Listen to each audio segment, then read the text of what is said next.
On a bright, chilly morning in the heart of the city, Marcus found himself standing in the bustling terminal of the airport, waiting for the day he had long anticipated, his family's long-awaited vacation. The excitement buzzed through him as the line for check-in grew shorter, his mind already imagining the beautiful beach they would soon be lounging on. He could almost feel the sand beneath his feet and taste the salt in the air. It was supposed to be a simple, stress-free journey, just another vacation to unwind with his family. Marcus was just 17, but his life had always been filled with responsibility. As the oldest of 3 siblings, he'd learned early on that things weren't always as easy as they seemed. His mom had worked long hours as a nurse, and his dad was often away on business, leaving him to manage the family's day-to-day routine. Despite the challenges, Marcus had always carried a sense of pride in his ability to keep things together. This trip, however, was about more than just a break from routine, it was an escape from the pressures of school, work, and life itself. He glanced at his younger brother, Xavier, and sister, Lila, who were busy playing with their phones in line, as his mother exchanged small talk with the gate agent. Everyone was in high spirits, laughing and chatting about the fun they would have. The moment seemed perfect, just a normal family outing. As they approached the counter, Marcus handed over his ticket, his passport, and his ID. The gate agent, a young woman in her late 20s, smiled at him and quickly scanned the documents before pausing, her eyes narrowing slightly. Marcus noticed the hesitation. Something was off, but he couldn't place it. I'm sorry, sir. It seems there's a problem with your boarding pass, the agent said, her voice polite but tinged with uncertainty. Marcus frowned. What do you mean? I booked this flight months ago. She tapped away at her keyboard, her brow furrowing deeper. I'm afraid there's an issue with the system. It's flagging your reservation as invalid. His heart skipped a beat. What? There's no way that's right. I double-checked everything before I left home. Maybe it's a mistake. The agent didn't seem convinced. She clicked a few more buttons, and then glanced up at him again, her face a mix of confusion and concern. I'm sorry, sir, but the system isn't allowing me to confirm your flight. Marcus felt a wave of heat rush to his face. He wasn't sure if it was embarrassment or anger, but his frustration was building. This is ridiculous. I'm not going to miss this flight. Can you check again? Maybe there's a mistake. The agent didn't respond immediately. Instead, she looked over at a nearby supervisor, a tall, stern-looking man with a sharp suit and a no-nonsense demeanor. He noticed her glance and immediately walked over. The supervisor took one look at the screen and gave a slight nod before addressing Marcus. I'm afraid there's nothing we can do right now. It seems like you've been flagged for some reason, and we can't override it without further clearance, the supervisor said, his tone matter-of-fact. Flagged? Marcus repeated, feeling a rising knot in his stomach. For what reason? The supervisor hesitated. I'm not entirely sure. This is a matter that will need to be investigated. Please step aside while we process this. We'll get back to you shortly. Marcus stared at the supervisor, disbelief spreading through him. You've got to be kidding. I've been waiting for this moment for months. This can't be happening. Xavier and Lila, who had been oblivious up until now, suddenly looked up from their phones. His mother, standing next to him, frowned at the scene. What's going on? She asked, concern flickering in her voice. I don't know, Mom. They're saying there's an issue with my boarding pass. They won't let me board, Marcus replied, trying to keep his voice steady, but the frustration was evident. I'll call the airline's customer service, his mother said, reaching into her purse. But before she could dial the number, the supervisor spoke again. Ma'am, I understand your frustration, but this is a security matter. We need to ensure that the flight is boarded in a manner that complies with all protocols. Marcus glanced around. Other passengers were starting to notice the situation, some whispering amongst themselves, others openly staring. It felt like the entire world had stopped, and all eyes were on him. He looked back at his mom, who appeared even more confused than he was. Her face was a mixture of concern and disbelief, as though she couldn't fathom what was happening.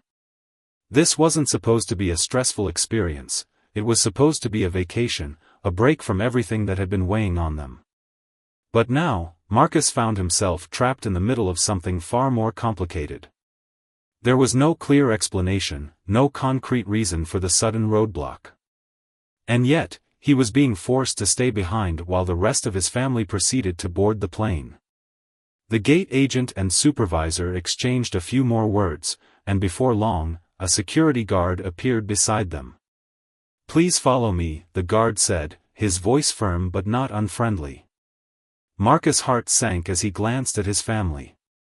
His mother seemed torn, unsure of whether to protest further or simply accept what was happening. Xavier looked angry but didn't speak, and Lila, ever the optimist, was looking at him with wide eyes, as if wondering why he wasn't going to be on the plane with them. The security guard led him toward a nearby waiting area, away from the crowds. Marcus felt as though he were in a fog, his mind racing for any logical explanation for why this was happening. He could feel the stares of people around him, their curiosity almost palpable, and it made his stomach churn. What had gone wrong? He sat down in a plastic chair, running his hands over his face, trying to make sense of it all. What had caused this strange glitch in the system? Was it a mistake? Was it just bad luck? Or was it something more, something that no one was willing to admit? Minutes felt like hours as Marcus sat there, feeling utterly helpless. He had no control over what was happening, and the more he thought about it, the more it felt like something deeper, something unfair, was at play. He could feel his chest tighten as the possibility loomed in his mind, unspoken but persistent. Had he been singled out? After what seemed like an eternity, the gate agent returned. But this time, she wasn't alone. She was accompanied by someone who seemed out of place at the gate, a tall, sharply dressed man with an air of authority, the kind of person you'd expect to see in a boardroom, not an airport terminal. "Marcus, this is Mr. Collins," the gate agent said, gesturing to the man. "He's the CEO of the airline. He's here to help resolve the issue." Marcus blinked, not quite sure how to process the sudden appearance of the CEO. What was he doing here? Why was this man standing in front of him when he had just been in the middle of a simple check-in process? Mr. Collins extended his hand, offering a calm but serious smile.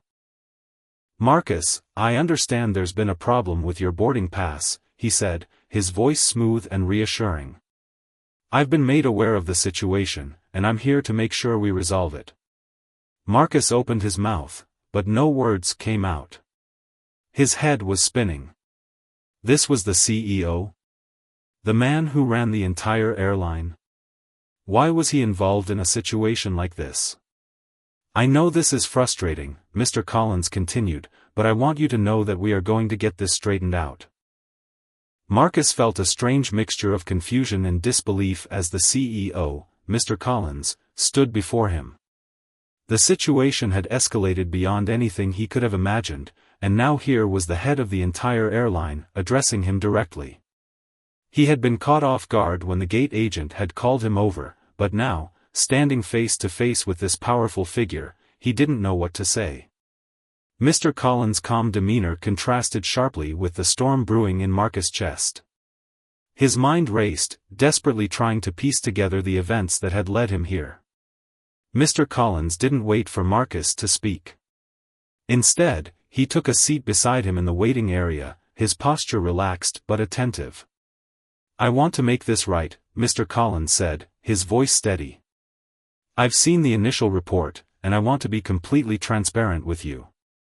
This situation is unacceptable." Marcus swallowed hard, trying to process the words. "Unacceptable? What do you mean? This whole thing is a mess. I don't even know why I'm being singled out like this. I've got a ticket, I've got my ID. Everything's in order. So why am I being denied boarding? Mr. Collins glanced at the gate agent, who had remained standing nearby, before turning his attention back to Marcus. There was a technical issue with your reservation, a mistake in our system. But that's not the whole story, Marcus. The truth is, when we flagged your ticket, it wasn't just a mistake. There was something more insidious at play. Marcus furrowed his brow, unsure whether to believe what he was hearing. What do you mean? What more could there be? The CEO leaned forward slightly, his voice dropping to a more serious tone. There's something I need to tell you that's difficult to admit. When our system flagged your reservation, it wasn't a random glitch. It was based on assumptions made about you, assumptions tied to your identity. Your race, your age, your background. It's a part of a pattern we've seen with our booking system. And it's wrong. Marcus felt a sharp pang in his chest. It was like a punch to the gut, the kind of gut-wrenching realization that made his entire body feel heavy. He had known, deep down, that there had to be more to this than a mere mistake. But hearing Mr. Collins confirm it, the racism embedded in the airline system, sent a wave of anger and disbelief through him. His voice shook as he spoke. So you're telling me that I was flagged because of my race? Because of the way I look? Mr. Collins nodded, his expression solemn. I'm not going to sugarcoat it. That's exactly what happened. And it's something we are deeply ashamed of. Marcus sat back in his chair, stunned. The weight of those words hung in the air, thick and heavy. He had been fighting his whole life to overcome barriers, to prove that he was more than just what people saw when they looked at him. He had worked hard in school, spent hours studying and volunteering, just to make something of himself. And yet here he was, being reduced to a statistic in someone's database, a victim of bias that wasn't even his fault. His mind raced, his emotions swirling in a chaotic frenzy. He could feel the sting of injustice creeping up on him, a sharp, bitter taste in his mouth. So, all of this whole mess, it's because I'm black. That's why I'm being treated like this? Mr. Collins' face tightened with empathy. I can't deny that, Marcus. It's part of a larger issue we've been trying to address. Our systems have flaws, and they perpetuate these biases.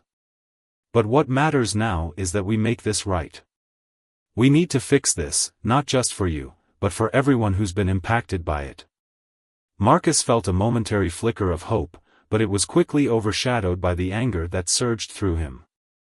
Fix it? How? How do you fix something like this? How do you fix a system that's built on discrimination? The CEO sighed deeply, his gaze shifting as if he were searching for the right words. We've already begun the process of overhauling our systems. We're investing in new technology, in better training for our staff. But that doesn't excuse what happened to you, Marcus. Nothing can change the fact that you were wrong today. Marcus shook his head, the frustration boiling over. I don't know if anything can make this right. You can offer me all the apologies in the world, but I'm still sitting here, not on a plane with my family, not enjoying the vacation we were supposed to have. You're the CEO, aren't you? If anyone can do something about this, it's you.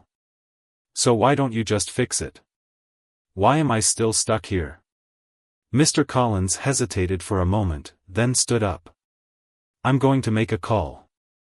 This shouldn't have happened. I'm going to personally ensure that you and your family get on that flight. Just give me a moment. As the CEO walked away to make the call, Marcus sat there, his mind a whirlwind of conflicting emotions. Anger. Frustration. Disbelief. And somewhere beneath it all, a growing sense of sadness. This wasn't just about a missed flight. This was about the way the world saw him, about the way people judged him before they even knew his name. The thought lingered in his mind as he stared at the floor. How many other people had this happened to? How many others had been unfairly treated because of the way they looked, because of assumptions made about them. The thought gnawed at him, gnawed at the very core of his being. Minutes later, Mr. Collins returned, looking more serious than before. "Marcus, I've spoken to the staff. We've made arrangements for you and your family to be placed on the next flight out. We're going to make sure that you're taken care of." Marcus looked up at him, still feeling the weight of the conversation, the heavy burden of the truth that had been revealed. "I appreciate that. But what about the people who are still going through this? What about all the others who will never get this kind of attention? How many of them are out there, stuck in the same system?" Mr. Collins didn't answer right away. He simply looked at Marcus, as if considering the weight of his words. "You're right. There are others, and it's up to us to make sure they don't suffer the same way you have.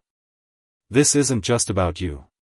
It's about everyone who's been affected by a system that needs to change. I promise you, we will do better." Marcus nodded, his thoughts still clouded by the conversation they just had.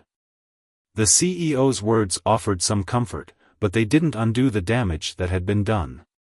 They didn't erase the feelings of helplessness, of being judged before he even had the chance to show who he was. And for a moment, he wondered, what did this really mean for him? For his future? For everyone who came after him? As the minutes ticked by, Marcus realized that the incident wasn't over. It had only just begun. But even if this wasn't the perfect resolution, even if the scars of this experience would stay with him for a long time, he couldn't let it define him. He had to move forward, he had to keep going. For himself. For his family. And for everyone else who had ever faced injustice. The flight might be delayed, but Marcus was determined to make sure that what happened here wasn't just another forgotten story. As the days passed, Marcus couldn't shake the weight of the promise he had made to Mr. Collins. The CEO had been clear, this wasn't just about fixing an isolated incident. It was about challenging the system, dismantling the biases ingrained in the airline industry, and rebuilding it from the ground up. Marcus wasn't sure if he had the power to bring about such change, but the more he thought about it, the more he realized that this was his chance. Not just to be part of something bigger, but to ensure that what happened to him wouldn't happen to anyone else. It wasn't an easy decision. He had been through so much already, his own doubts, the humiliation, the anger that bubbled beneath the surface, but the opportunity to take action, to give a voice to all the people who had been wronged, was something he couldn't pass up. It wasn't about proving a point to the airline or to Mr. Collins. It was about proving a point to himself. That he wasn't just a victim of circumstance, that he had the ability to affect change, even if that change was small at first. The following week, Marcus found himself back in the conference room with Mr. Collins. They were surrounded by a small team of senior executives, all of them looking at Marcus with varying degrees of curiosity and skepticism. The atmosphere was tense, and the pressure was palpable. This wasn't just about fixing one mistake anymore. This was about creating a shift, a change that would reverberate throughout the company. But Marcus didn't feel the weight of their gaze, he was focused on what needed to be done. He was determined to make sure that the pain he had experienced wasn't just an isolated incident, it was a catalyst for something larger. "We've gathered a team of experts and consultants to help us address the issues you've raised," Mr. Collins said as he stood at the front of the room. His voice was calm but authoritative, the same voice Marcus had heard when he first met him in the terminal. "But we need someone who can speak to the human side of this issue. Someone who understands what it's like to experience bias firsthand. Marcus, we want you to be that person." Marcus felt his heart race as all eyes turned to him. He wasn't sure what he had expected when he agreed to be a part of this, but it certainly wasn't this kind of pressure. This wasn't just about sitting in a room and talking about policies or procedures. This was about bringing his story to the table and confronting the raw, uncomfortable truths about a system that had been flawed for so long. He had expected resistance, maybe even defensiveness from the people in the room, but instead, there was an odd sense of urgency in their eyes. They were looking to him for answers, looking to him to guide them through a process they didn't fully understand. The weight of it all was overwhelming. "I know this isn't easy," Mr. Collins continued, "but we're asking you to help us understand how this system has failed, how it continues to fail people like you. We want you to help us create a framework that will eliminate bias, rebuild trust, and ensure that no one ever has to experience what you went through again." Marcus nodded slowly, feeling the responsibility settle deep in his chest. He knew that nothing about this would be easy. It wasn't just about speaking up in a room full of strangers, it was about confronting his own pain, his own anger, and using that to fuel a movement that could bring real change.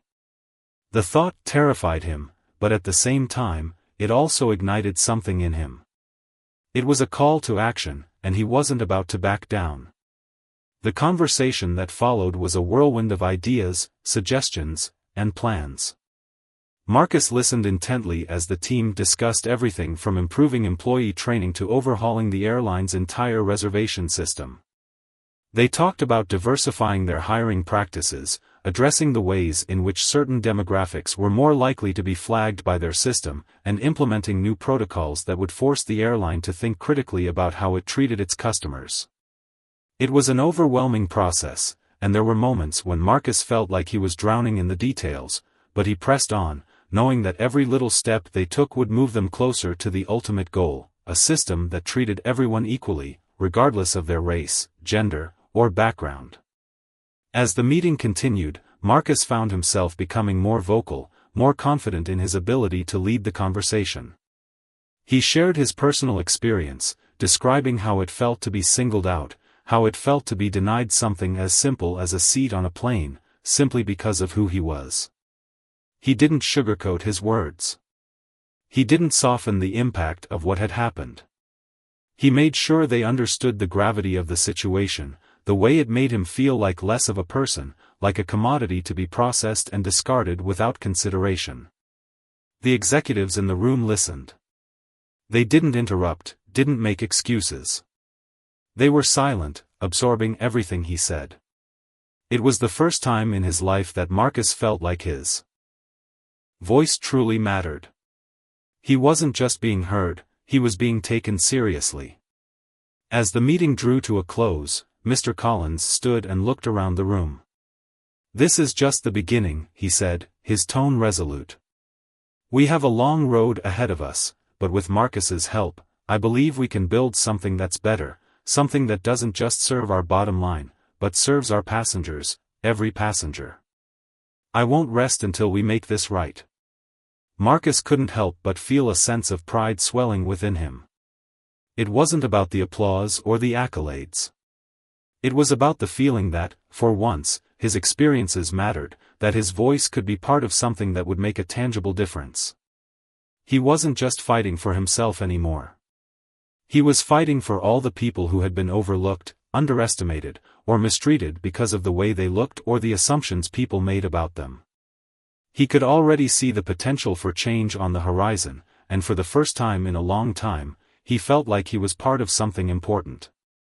That night, as he sat at home, reflecting on the day's events, Marcus thought about the journey that had brought him here. He thought about the pain, the frustration, the fear. But most of all, he thought about the change that was finally beginning to take shape. He didn't know what the future held, but he knew one thing for sure: he wasn't going to let the system define him. He would define the system. And as he closed his eyes to sleep, the weight of his decision felt less like a burden and more like a responsibility he was ready to bear. The road ahead would be long and difficult, and there would be many challenges along the way. But Marcus was ready.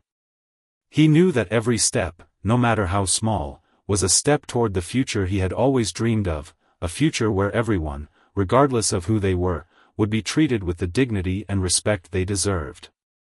He was no longer just a passenger on a flight to somewhere else. He was a catalyst for change, and nothing would stand in his way. The days after that pivotal meeting were filled with anticipation, uncertainty, and a sense of momentum. Marcus felt as though he had been thrust into a whirlwind of activity. He was no longer just a passenger on a flight to nowhere, he was now part of a larger, ongoing conversation about justice, equality, and systemic change. Every time he thought about what had happened to him, the injustice, the hurt, it fueled his resolve to push forward. But even as he felt empowered, Marcus was also overwhelmed. It wasn't enough to sit at the table and discuss solutions. He knew it was up to him to ensure that these conversations were translated into actions. In the following weeks, he began working closely with Mr. Collins and the company's diversity and inclusion team. His role was not just to provide feedback, but to become the bridge between the affected communities and the higher-ups who needed to understand the real-life impact of their policies. It was a delicate balance. He needed to speak for himself, but also for everyone who had ever felt marginalized, overlooked, or denied. His story was just one of many, but he couldn't let that fact diminish its significance. He had experienced the ugliness of discrimination firsthand, and now he had the responsibility to make sure that no one else would have to. The meetings were long and grueling. Every time Marcus spoke, he found himself reliving the anger, the confusion, and the helplessness he had felt at the airport that day. But it wasn't just about his experience, it was about how those feelings mirrored the experiences of so many others. It was about the countless passengers who had boarded flights, only to be turned away, delayed, or treated differently because of who they were. It was about the employees who, knowingly or unknowingly, had perpetuated a system that allowed bias to flourish. And it was about the leadership, who, despite their good intentions, had failed to see the depth of the problem until it had hit them in the face. Despite the emotional toll, Marcus pushed through. He worked with the airline's team to revise policies, ensure a more transparent and fair ticketing system, and improve training for employees at every level. The changes were sweeping, but Marcus knew that real change wasn't something that could be forced overnight. He also knew that even if the airline implemented the new policies, it wouldn't be enough if people didn't believe in them. Trust had to be rebuilt, not just with the community but also with every individual who had been let down before. As part of the effort, Marcus began to meet with community leaders and activists, groups that had been advocating for racial equality in the travel and transportation industry for years. Together, they crafted a set of recommendations that could be presented not just to the airline, but to other companies as well. The goal was no longer just to fix one company's problem, it was to bring awareness to a larger issue that extended far beyond this one experience. Marcus became a spokesperson, not for himself but for an entire movement. A movement to change how people of color were treated in spaces that should have been open to everyone, free from bias and discrimination. The media soon caught wind of the story. What had begun as a simple incident on a plane had now snowballed into something far more impactful. Reporters were eager to interview Marcus, to hear his side of the story, to learn how he had become a driving force for change in an industry that had long been plagued by inequality. At first, Marcus felt the familiar unease that came with public attention. He wasn't used to being in the spotlight, and the scrutiny made him uncomfortable. But as the interviews continued, he realized that this was no longer about him. This was about making sure that future generations wouldn't have to endure the same injustices he had faced. He owed it to them, to the people who came after him, to keep speaking out, to keep pushing for a better world. As the airline began rolling out its new training programs, Marcus sat in on sessions with employees who had previously been unaware of the deep-rooted issues that existed within their own workplace. The conversations were uncomfortable at first, but they were necessary. It was clear that there had been a culture of complacency, of "this is the way things have always been," that had allowed discrimination to go unchecked for so long. But slowly, as employees listened to Marcus's story and the stories of others like him, the tide began to shift. He wasn't asking them to feel guilty, he was asking them to acknowledge their responsibility in changing the way things were done, to recognize their power to make a difference. Throughout this entire process, Marcus's family remained his rock. They had supported him from the beginning, even when he had doubted himself. His mom, who had raised him to believe that his voice mattered, was especially proud of him, though she never let him forget the struggles he had endured to get to this point. Xavier, his younger brother, had always looked up to him, but now, seeing Marcus in action, he began to understand the true weight of the work his older brother was doing. And Lila, his sister, a fiery young woman who had grown up watching the world challenge her own identity, was his biggest cheerleader. She, too, knew what it was like to be underestimated, to be told she couldn't succeed because of who she was. To have Marcus standing at the forefront of this battle was a source of immense pride for her. But it wasn't just his family that kept him going. It was the people who reached out to him, strangers who had read his story in the news, passengers who had experienced the same bias and discrimination, and employees who were eager to learn how they could do better. Marcus began to understand that his voice wasn't just his own, it was the voice of everyone who had ever been silenced, overlooked, or marginalized. The letters, emails, and messages of support flooded in, and each one fueled his determination. As the months passed, Marcus saw a real change unfolding. The airline implemented new policies, revising how they handled passenger complaints and incidents involving bias. They introduced anonymous reporting systems, where passengers and employees could report discriminatory behavior without fear of retribution. And, perhaps most importantly, they instituted a commitment to diversity at every level of the company, from hiring practices to leadership positions. It wasn't perfect. There was still work to be done, but Marcus could see the difference. People were beginning to notice.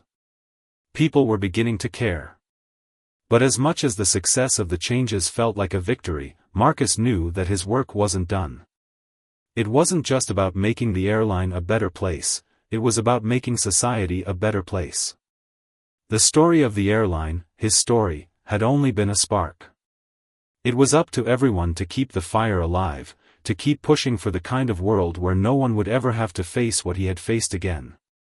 One afternoon, as Marcus walked out of the building after another round of meetings, he paused for a moment, looking around at the bustling city, the people going about their lives. He had been so focused on the journey, on the fight for justice, that he had almost forgotten to take a step back and appreciate how far he had come. His heart was full, not just from the progress made, but from the knowledge that he had been part of something meaningful. He had turned a painful chapter in his life into something that could inspire others to stand up, speak out, and create the change they wanted to see. And as he stood there, feeling the cool breeze on his face, Marcus made a silent vow, to never stop fighting, to never stop using his voice, to never stop pushing for a world that valued everyone equally. Because that was the legacy he wanted to leave behind, not just the story of one teen who had been denied boarding, but the story of how one voice, one person, had made a difference for countless others. Months passed, and Marcus began to notice subtle shifts in the airline's culture. The changes that had been implemented were not just policies written on paper or words spoken in meetings, they were beginning to manifest in the actions of the people who worked at the airline. The training programs, which Marcus had helped develop, were being put into practice. There was a palpable sense of accountability among employees, something that had been sorely lacking before. For the first time in a long while, Marcus felt like his efforts were making a difference. Yet, despite these changes, he knew the battle was far from over. One day, Marcus received a letter from a woman named Sarah, a mother of two who had experienced a similar ordeal to his own. Sarah wrote about how, just months earlier, she and her children had been denied boarding on a flight because of an error that led to her being labeled as high risk. She described how, despite her repeated attempts to explain the situation, she was treated with suspicion and hostility, the airline staff offering no compassion or understanding. When Sarah saw Marcus's story in the news, it hit her like a punch to the gut. She had experienced the same humiliating, dehumanizing treatment he had, but there was one key difference: she didn't know where to turn. She felt powerless, abandoned by a system that should have worked for her, just like it should have worked for Marcus. The letter was a turning point for Marcus. It was one of many he received over the months, but it was different, it was personal. Sarah wasn't just telling him her story, she was reminding him why this fight mattered. For every person who had reached out to him in support, there was another who was still suffering in silence, still trapped by a system that treated them as less than human. Sarah's words reinforced what Marcus had known deep down: the work was far from over. He immediately reached out to her, arranging a meeting to hear her story in person. When they met, Marcus saw in Sarah the same pain, the same frustration, and the same resilience that had driven him to speak out in the first place. It was clear that her experience, like his, had left scars, emotional ones that would take years to heal, if they ever could. But as they spoke, Marcus saw something else. He saw strength. Sarah was determined to make sure no one else had to go through what she had. She wasn't just seeking justice for herself, she wanted to be part of the change. It reminded Marcus of his own journey and how far he had come since that day at the airport. Together, they decided to take their fight to the next level. They began speaking at community events, working alongside other activists to build a coalition of voices advocating for change in the airline industry. It wasn't just about policy anymore, it was about telling their stories, amplifying the voices of those who had been silenced, and showing the world that this issue affected real people, not just numbers or statistics. They knew they needed to do more than simply pass laws or institute new policies, they needed to change hearts and minds. As they traveled the country, meeting with passengers, employees, and community leaders, Marcus and Sarah were confronted with resistance. Some people believed that the issue was overblown, that the changes already made were enough.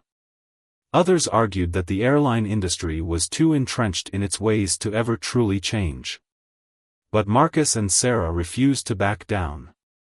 They had seen firsthand how powerful the system could be in perpetuating injustice, and they knew that true change would only come if people like them kept pushing. During a rally in a major city, Marcus found himself on stage, speaking to a crowd of hundreds. His heart pounded in his chest as he looked out at the sea of faces, many of them people who had experienced the same pain he had. He knew this was where his journey had led him, this was the moment that would define the legacy he was working to create. He spoke with passion, with conviction, recounting his own experience and the countless others who had been affected by the same biases. He didn't shy away from the uncomfortable truths. He called out the injustices and demanded that the airline industry be held accountable. As he spoke, the crowd erupted in applause, and for a moment, he could feel the collective energy of everyone who had ever been silenced, everyone who had ever felt like they didn't matter. But the victory wasn't in the applause, it was in the people who walked up to him after the rally, sharing their own stories, telling him how his words had inspired them to speak out.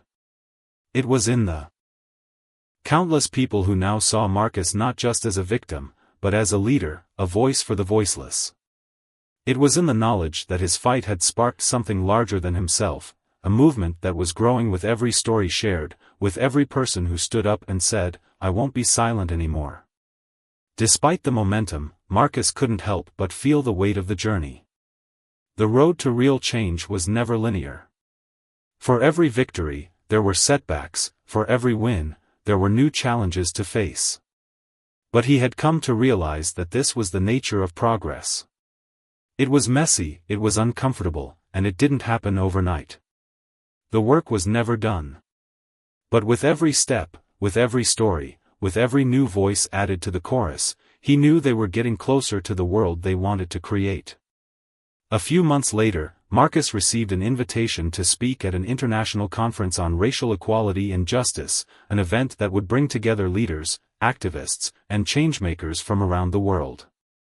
It was a surreal moment for him, one that made him reflect on how far he had come.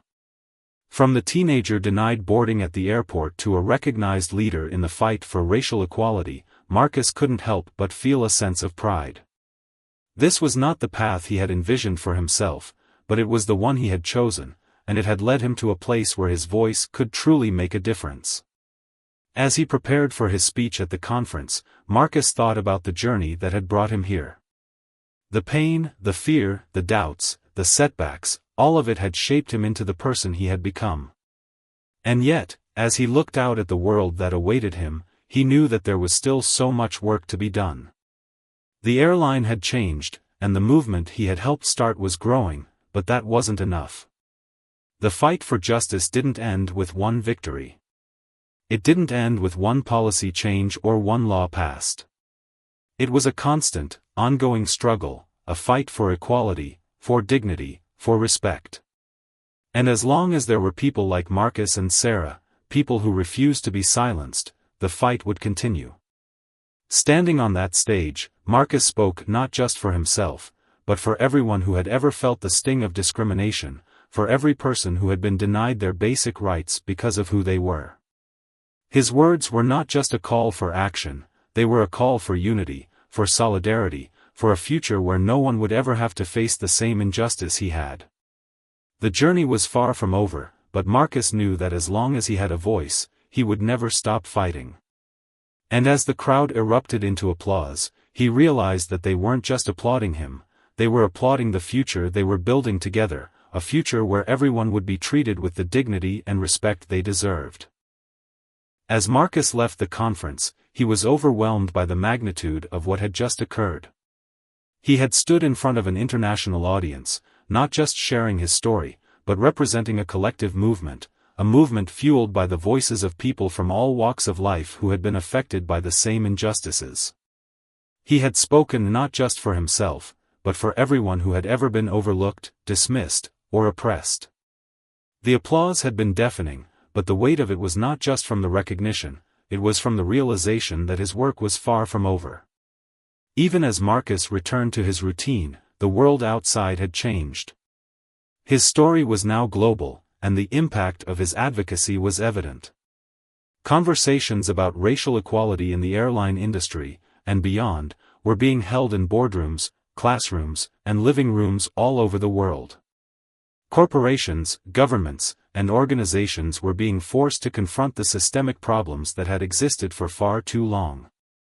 But with that attention came immense pressure.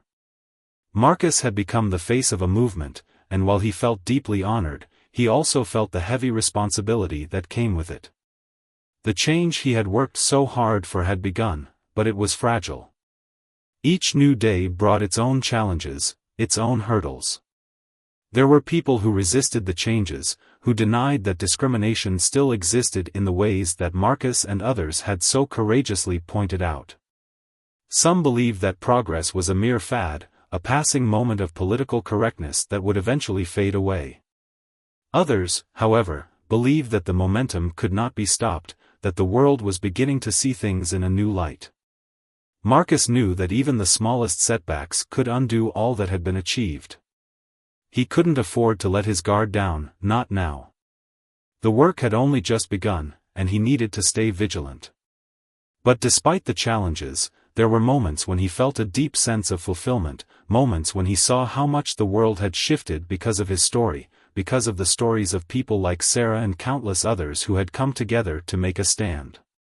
A few weeks after the conference, Marcus received a call from Mr. Collins, the CEO of the airline, who had become one of his most consistent allies in this fight. Mr. Collins had invited him to a special event being held by the company, a celebration of the progress they had made in diversity and inclusion. Marcus was initially hesitant. He had heard from many people that corporate events like these could sometimes feel hollow, like little more than a public relations stunt. But after some consideration, Marcus agreed to attend, not just for the sake of the airline, but for the sake of the people who had fought for this change. When he arrived at the event, Marcus was met with an unexpected sight. The room was filled with people from all walks of life, employees from every department, community leaders, activists, and customers who had written letters of support. The atmosphere was electric, filled with a sense of hope and possibility. For the first time, Marcus felt like the changes he had fought for were tangible, not just promises being made, but actual results. The airline had made real progress, and the room was full of people who were eager to celebrate that progress. Mr. Collins took the stage and delivered a speech that Marcus would never forget. The CEO acknowledged the company's past mistakes, the ways in which it had failed its customers, its employees, and its community. He spoke candidly about the challenges they had faced in addressing the issue of bias and discrimination within the company, but he also spoke about the strides they had made in the last year. He spoke about the new policies, the new training programs, and the new partnerships that had been forged in the pursuit of racial justice. But more than anything, Mr. Collins spoke about the future, about how the company would continue to evolve and strive to be a model for other corporations to follow. It was a powerful moment, one that left Marcus feeling both hopeful and humbled. For so long, he had been fighting alone, but now he saw that his efforts were part of something larger, something that was beginning to change the very fabric of the airline industry. The fight for justice wasn't just his. It belonged to everyone who had ever faced injustice, to everyone who had ever been denied their basic rights, to everyone who had ever felt powerless. And as Marcus stood there, watching Mr. Collins speak, he realized that this wasn't just a victory for him, it was a victory for all the people who had been fighting for change, for those who had been fighting for years, and for those who would fight long after he was gone. As the event came to a close, Marcus found himself surrounded by people who wanted to meet him, to thank him for his courage and his leadership. He was humbled by their words, but he also felt the weight of what was being asked of him. It was clear that he had become a symbol of hope, a beacon for those who had been told that change was impossible. But Marcus knew that he couldn't do this alone. This movement wasn't just about one person, it was about a collective effort, a community coming together to make the world a better place. The following months were a blur of meetings, interviews, and community engagements. Marcus continued to speak at events, telling his story and advocating for the changes that were needed to make the airline industry, and the world, more inclusive. He met with government officials, business leaders, and activists, all of whom were eager to learn from his experience and work together to create a more equitable future. At the same time, Marcus was still deeply involved in the airline's efforts to continue improving. He worked closely with their team to refine their policies, ensuring that they were not just responding to the current moment, but actively creating a culture that would prevent future instances of discrimination. He was also involved in the company's new diversity and inclusion programs, helping to develop resources that would support employees and customers alike. It was hard work, but Marcus knew that it was the only way to ensure that the changes they had fought for would be sustained. Through it all, Marcus never lost sight of why he was doing this. Every time he spoke to a crowd, every time he met with a new person who was willing to listen, he was reminded of the power of his own voice. He was reminded of the strength that came from standing up, from speaking out, from refusing to be silenced. He was reminded that no matter how difficult the journey, the work was always worth it, because the end goal was a world where every person was treated with the dignity and respect they deserved. It wasn't just about the changes within the airline anymore. It was about the changes within society. The momentum that had been created by his story had become something much larger than he had ever anticipated. It had become a movement that had the potential to transform the way people saw each other, the way they treated each other, and the way they understood their own responsibility in creating a more just world. As the years passed, Marcus continued his work. The fight for equality was ongoing, and there were still moments when it seemed like progress was slow, when it seemed like the world wasn't changing fast enough. But in those moments, Marcus would remember the journey he had taken, from a young man denied boarding on a plane to a leader in the fight for racial justice, and he would find the strength to keep going. He knew that as long as he had a voice, as long as there were people like him who were willing to speak out, the world would continue to change. And that, Marcus realized, was the greatest victory of all.